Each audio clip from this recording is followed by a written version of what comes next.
कहानी आवाज 2। अहो हरीश भाई, कहाँ छुपे हो? आवाज दो, तेजू आ गया है। लोगों, वाहनों, रेहड़ियों, दुकानों तथा कान के पर्दे फाड़ देने वाली हजारों आवाजों से भरे बाजार की उस सकरी गली में वो स्वर कुछ इस तरह गूंज उठा मानो वो वहाँ रोज होने वाली कोई दैवीय आकाशवाणी हो। वो चिर परिचित स्वर सुनकर सभी ने सिर उठाकर उसकी ओर देखा और फिर अपने अपने काम में जुट गए। केवल हरीश भाई अपनी दुकान से उठे और तेजू का हाथ पकड़कर उसे दुकान पर ले आए। आज तुम्हें देर कैसे हो गई तेजू भाई? तुम तो समय को अपनी छड़ी के साथ मुट्ठी में लिए घूमते हो। हरीश ने कुछ छेड़खानी के अंदाज में कहा। तेजू कुछ कहता इससे पहले ही हरीश फिर बोल पड़ा। वैसे मुट्ठी में तो तुम और भी बहुत कुछ लिए रहते हो। किसी दिन हमारे सामने भी खोल दिया करो अपनी बंद मुट्ठी लाख की।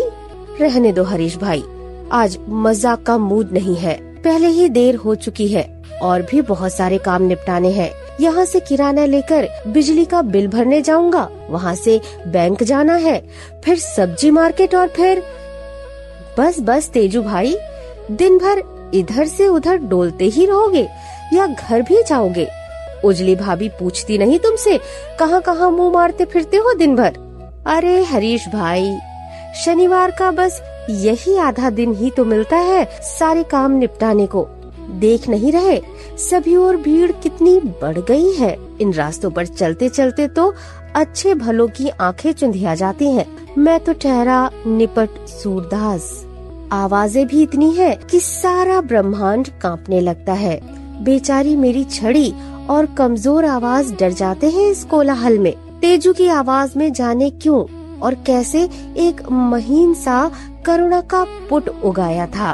तेजू ने किराने के सामान से भरी थैली बाएं हाथ में उठा ली और दाएं हाथ से अपनी सफेद छड़ी चारों ओर घुमाता हुआ और मुंह से आवाज लगाता हुआ आगे बढ़ चला। बाजू हटो भाई, रास्ता दो, तेजू आ गया है। इस स्वर को सुनते ही सभी अपनी अपनी तरह से उसे रास्ता देने लगे। किसी ने अपनी साइकिल बीच रास्ते से हटाकर एक ओर लगा दी, किसी ने अपनी रेहड़ी एक ओर सरका ली। एक स्त्री ने हाथ पकड़कर उसे नाली पार करवा दी। एक अन्य बालिका उसकी छड़ी थामकर उसे एक गहरे खड्डे से बचाकर ले गई। एक रेहड़ी पर आम बेचने वाले खुर्शीद भाई ने तो हाथ पकड़कर उसे मूढ़े पर बिठा लिया और एक बड़ा सा मीठा आम काटकर उसके हाथ में दे दिया। आम खाते जाओ तेजू भाई, आज बोहनी तुम्हारे हाथ की रही। कहो मीठा है ना आम? तुम जो कह दो कि आम मीठा है तो सच कहता हूँ तेजू भाई, सारे ग्राहक मेरे आमों को मीठा कहते हैं। तुम भी कौन सी बातें ले बैठे हो खुर्शीद भाई? मेरे कहने से भला सारे आम मीठे कैसे हो जाएंगे? अरे नहीं तेजू भाई, ये तो तुम्हारे प्यार का कमाल है। तुमने प्यार से कह दिया कि आम मीठे हैं तो बस मीठे हैं। मैं तो यही मानता हूँ। खट्टा आम भी प्यार से चखोगे तो मीठा ही लगेगा। इसके बाद खुर्शीद भाई ने तेजू भाई को अपनी साइकिल के कैरियर पर बिठा लिया और मिनटों में उसे बिजली के दफ्तर तक पहुंचाया। बिजली के दफ्तर में भी जाते ही उसने अपनी आवाज बुलंद कर ली। अरे भाई, बिजली का बिल कौन सी खिड़की पर देना है? कोई तेजू को बताएगा? ये आवाज सुनकर खिड़की के पिछले भाग में बैठी हुई 25-26 वर्ष की एक कन्या बाहर आ गई और उसने तेजू भाई की बाह पकड़कर उसे समीप की एक कुर्सी पर बिठा दिया और उसके हाथ से बिजली का बिल और पैसे ले लिए। 5-10 मिनट में ही उसने बिल भरने की रसीद लाकर उसे सौंप दी। तेजू भाई ने उसका शुक्रिया अदा किया और अपनी छड़ी के साथ चल पड़ा अगली मंजिल की ओर। बस स्टॉप पर पहुंचा तो जोरों की बारिश शुरू हो गई। वो भला कैसे तुरंत भागकर कोई आश्रय ढूंढ लेता, अतः उसने जोर की गुहार लगाई। अरे भाई, बहुत तेज बारिश है, कहीं कोई छुपने का ठिकाना है क्या? तेजू भीग रहा है। आवाज गूंजी तो एक साथ कई हाथ हरकत में आ गए। एक बुजुर्ग हाथ ने आकर उसे थाम लिया और कुछ दूरी पर बने बस स्टॉप के शेड में ले गया। बस आई तो वो भी लोगों से खचाखच भरी हुई। लोग दरवाजे तक डंडा पकड़कर लटके हुए। कंडक्टर ने अंदर से ही आवाज लगाई, सूरदास जी, बस में बिल्कुल जगह नहीं है, आप तो अगली बस में आना। लेकिन तेजू भला कहाँ सुनने वाला था ऐसी छोटी मोटी बातें। उसने एक हाथ से अपनी छड़ी को कसकर थाम लिया और दूसरे हाथ से बस का डंडा पकड़कर लोगों को हटाता हुआ बस के अंदर दाखिल हो गया।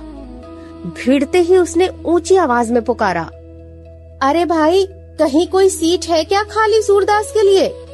घुटन और गर्मी से दहक रही बस में उसकी आवाज ने एक अनोखी चेतना का संचार कर दिया। दरवाजे के समीप वाली सीट पर 3 युवा लड़कियां, जो लगभग एक दूसरे से सटकर बैठी हुई थीं, अपने स्थान से उठकर खड़ी हो गईं। एक सहृदय कोमल हाथ ने हौले से तेजू का हाथ पकड़ा और उसे सीट पर बिठा दिया। तेजू घर पहुंचा तो रात काफी हो गई थी। घर के दरवाजे पर पहुंचा तो उसकी आवाज अनायास ही बहुत धीमी और कोमल हो गई। उसने बड़े प्रेम भाव से आवाज लगाई, दरवाजा खोल दो उजली रानी, तेजू आ गया है। उजली ने उतावली होकर दरवाजा खोल दिया। वो शाम से ही दरवाजे की ओर टकटकी लगाए इसी आवाज की तो प्रतीक्षा कर रही थी। उसने सबसे पहले तेजू को सिर से पांव तक दोनों हाथों से टटोल लिया। अरे, तुम तो बहुत भीग गए हो, जाओ जल्दी से कपड़े बदल लो, मैं तब तक तुम्हारे लिए गरम गरम चाय बनाती हूँ। तेजू ने अपने भीगे कपड़ों सहित उजली को कसकर अपनी बाहों में भर लिया। तुम बहुत देर से मेरी राह देख रही थी क्या? खुद तो भीगे ही हो, मेरे सारे कपड़े गीले कर दिए। अब बैठो राम राम करते हुए, मैं पहले कपड़े बदलूंगी फिर चाय बनाऊंगी।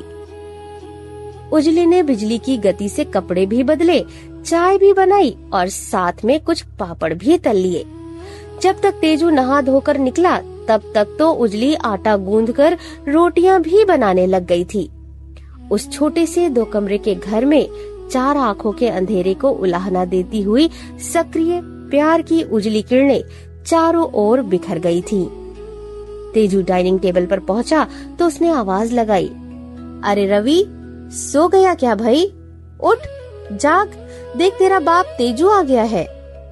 आवाज की टोह लेता हुआ 5 साल का रवि फुदकता हुआ आकर तेजू की गोदी में बैठ गया। थोड़ी देर में उजली भी बनाया हुआ सारा खाना समेटकर वहीं आकर जम गई।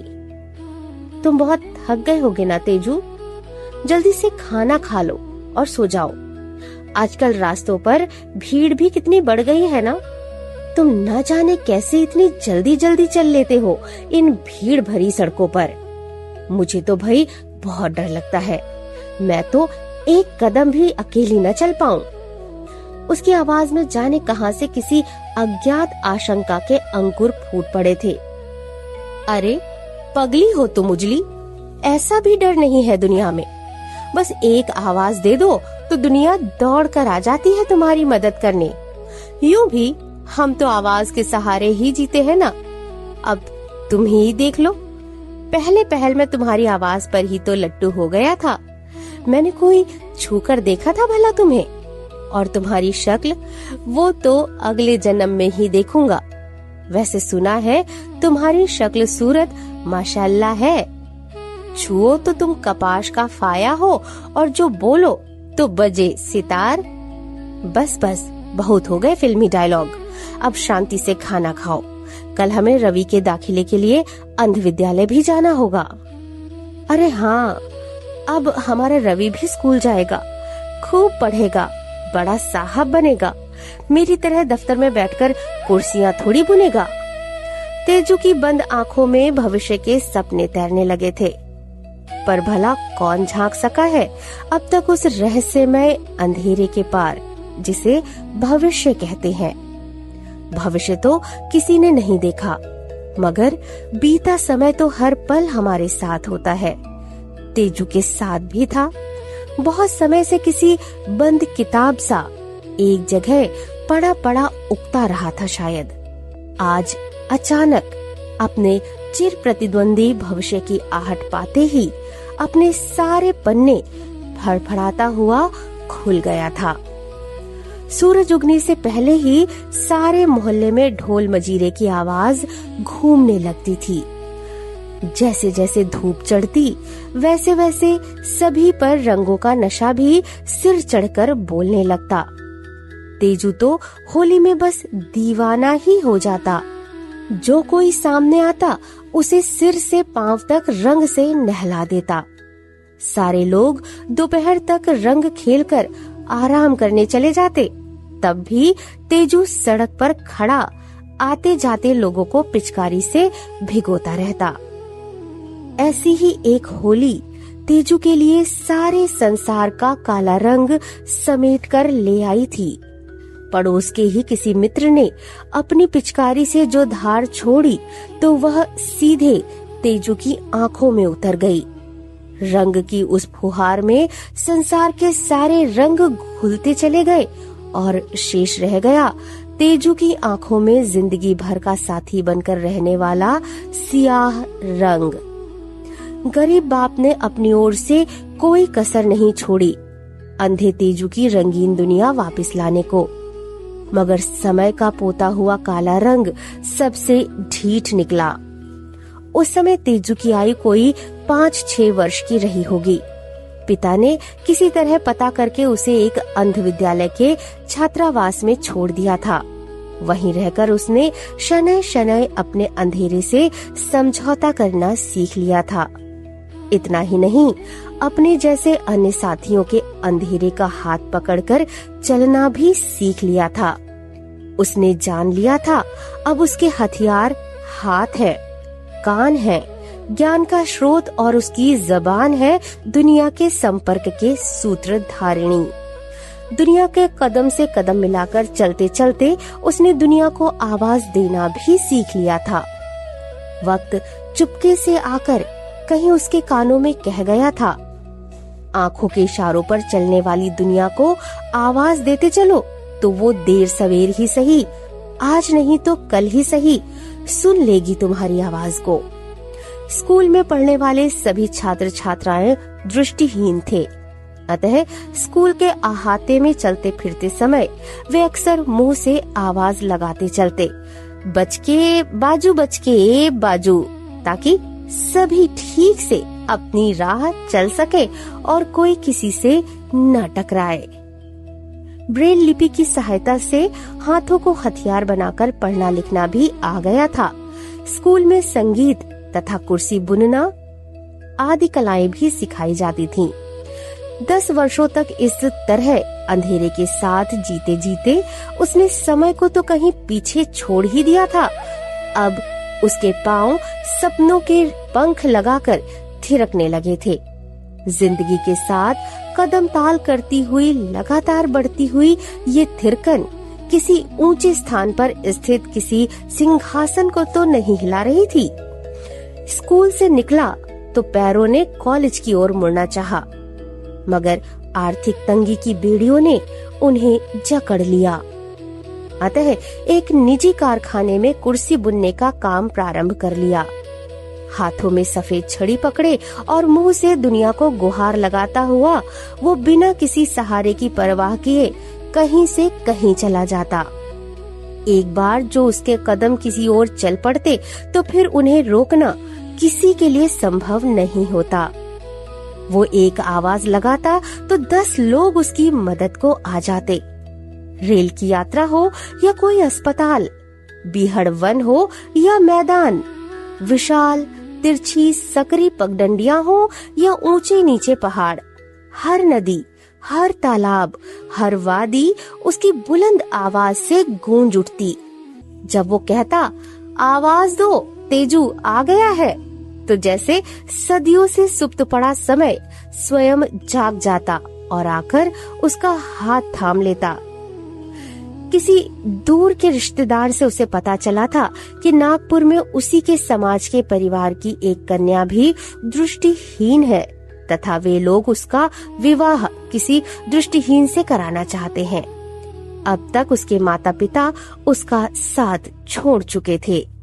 दुनिया की भीड़ में भागते भागते कहीं उसे भी चंद पल ठहरकर कुछ सोचने सुस्ताने की आवश्यकता महसूस हो रही थी। मन करता कोई उसे भी प्यार से आवाज दे, 2 घड़ी पास बैठकर बोले बतियाए, कहीं वो बहके तो कोई उसे बहलाए, कभी वो सिसके तो कोई उसे सहलाए, कभी वो रूठे तो कोई उसे मनाए, कभी वो जागे तो कोई उसे सुलाए, कभी वो जो राह भूले तो कोई उसे राह बताए, कभी वो जो आवाज दे तो कोई उसके सुर में सुर मिलाए। कोई तो हो जो उसके संग रोए और उसके संग गाए। तेजू अकेला ही उजली के घर चला गया था। उसकी सादगी तथा जीवन जीने की जिजीविषा देखकर उजली के माता पिता इस विवाह के लिए तैयार हो गए थे। शंकाएं उनके मन में भी कम न थीं। एक अंधेरा दूसरे अंधेरे से मिलकर और घना नहीं हो जाएगा क्या? अंधे अंधे का हाथ पकड़कर चलेगा तो लड़खड़ाएगा ही ना। तेजू का बसेरा उजली के आशियाने से हजारों मील दूर था। इतनी दूर से उजली कभी आवाज भी देगी तो कैसे सुनेंगे वे? उजली तो जन्म से ही दृष्टिबाधित थी। डॉक्टर कहते थे जो लोग जन्म से अंधे होते हैं उनके बच्चे भी अंधे हो सकते हैं। तो क्या उजली के बच्चे भी? केवल सवाल ही सवाल, कहीं कोई जवाब नहीं। जवाब के रूप में अपनी सफेद छड़ी थामे खामोश खड़ा तेजू। ऐसे में उजली के वृद्ध दादा ने ही हिम्मत बंधाई थी। यहाँ भी रहकर उजली क्या करेगी? पति के पास जाएगी तो प्यार पाएगी। वो भी तो सूरदास ही है ना। जिसे स्वयं दुख लगा हो वो दूसरे का दुख समझ लेता है। अंधेरा है जरूर, लेकिन जब ये दोनों प्यार से एक दूसरे का हाथ थाम लेंगे तो देखना अंधेरा इनके सामने कितना क्षुद्र, कितना छोटा और कितना बौना हो जाता है। रहा सवाल संतान का, तो वो न मेरे हाथ है न किसी और के हाथ। जहाँ 2 लोग अंधेरे में जी रहे हैं वहाँ तीसरा भी जी लेगा। डॉक्टरों की साइंस से भी एक बड़ी साइंस है जिसका सूत्र केवल समय के हाथ होता है। वो साइंस है प्यार की साइंस, विश्वास की साइंस। अरे प्यार और विश्वास से तो पत्थर भी पिघल जाते हैं। तुम लोग भरोसा रखो, मेरी उजली बिटिया तेजू के साथ खुश रहेगी।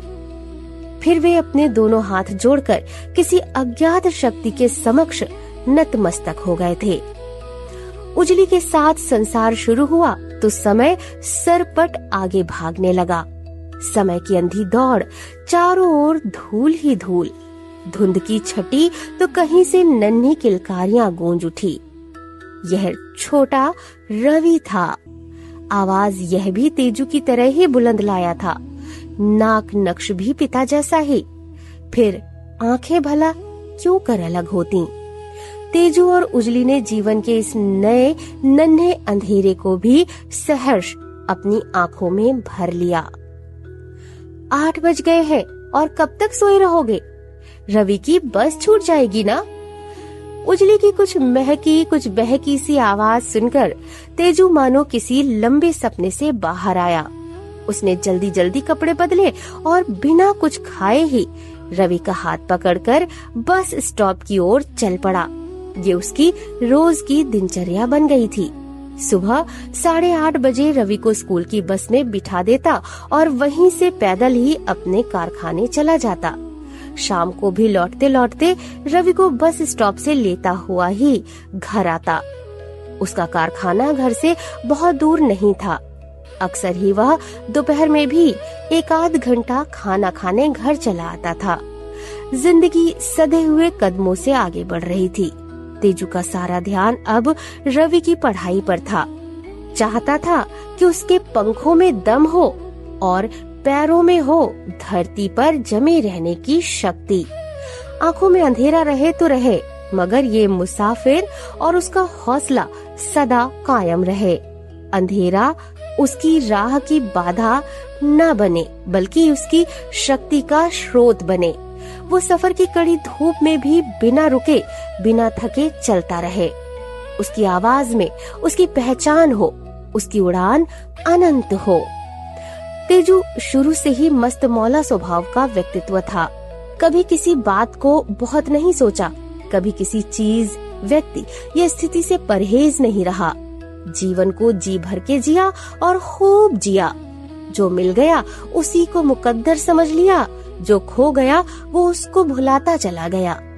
उसका विचार और अनुभव भी यही कहता था, जो गुजरे खुशी में वही जिंदगी है, वरना तो दुनिया बड़ी बेसुरी है। सबके साथ मिलजुल कर रहता, सारी कायनात ही उसकी दोस्त थी। आवाज ही उसका अस्त्र था। आवाज ने ही उसे अस्तित्व दिया था।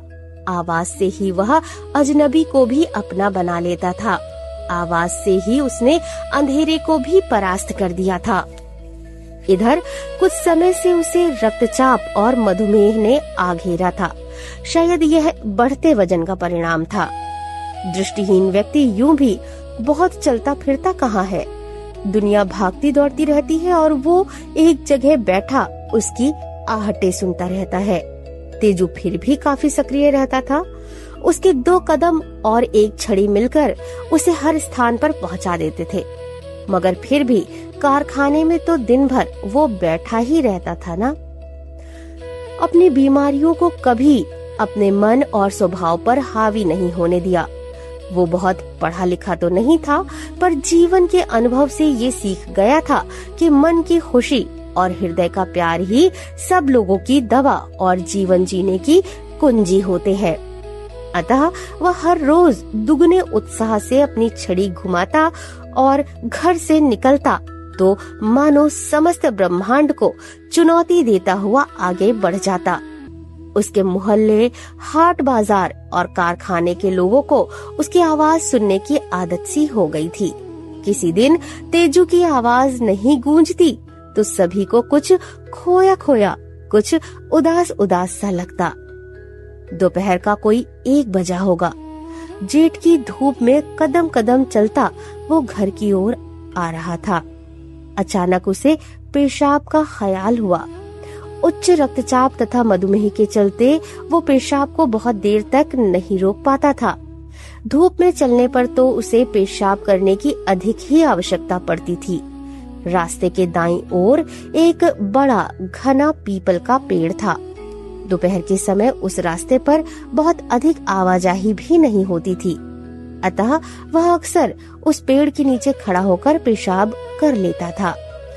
उस दिन भी वो उसी पेड़ के नीचे आ गया और पेशाब करने की गरज से तने की ओर मुंह करके खड़ा हो गया।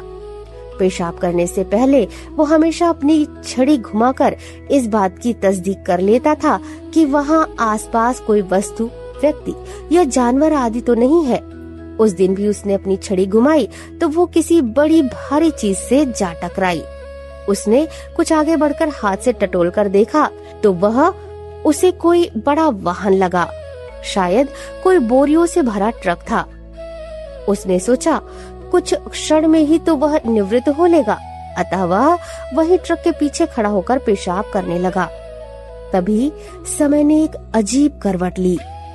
नशे में धुत ट्रक का ड्राइवर, जो बहुत देर से ट्रक के अंदर बैठा ही ऊँघ रहा था, वह अचानक जागा और देखा तो सुबह से वहीं रुके रुके दोपहर हो रही थी। अतः उसने हड़बड़ाकर ट्रक चालू कर दिया और बड़ी तेज गति से सड़क पर आने के लिए पीछे की ओर चला दिया। ट्रक की गड़गड़ाहट सुनते ही तेजू ने आवाज लगाई, अरे रुको भाई, तेजू यहाँ। लेकिन इस बीच ट्रक तेजू के शरीर को पार करता हुआ सड़क पर आ गया था। सड़क किनारे बिखरे खून से सने शरीर के क्षत विक्षत अंगों को देखकर ड्राइवर का सारा नशा जाता रहा और उसने पूरी गति से ट्रक सड़क पर आगे की ओर चला दिया। खामोश दोपहरी में केवल कुछ क्षण पहले की तेजू की आवाज रह रहकर स्वयं को दोहराती रही। उस दिन के बाद कभी किसी मोहल्ले, हाट, बाजार या कारखाने में तेजू की आवाज नहीं गूंजी। जीते जी उसकी आवाज दुनिया तक पहुंचती थी और दुनिया उस तक पहुंचती थी। क्या अब भी तेजू की आवाज कहीं पहुंचेगी या यूं ही युगों युगों तक वादियों में गूंजती रहेगी?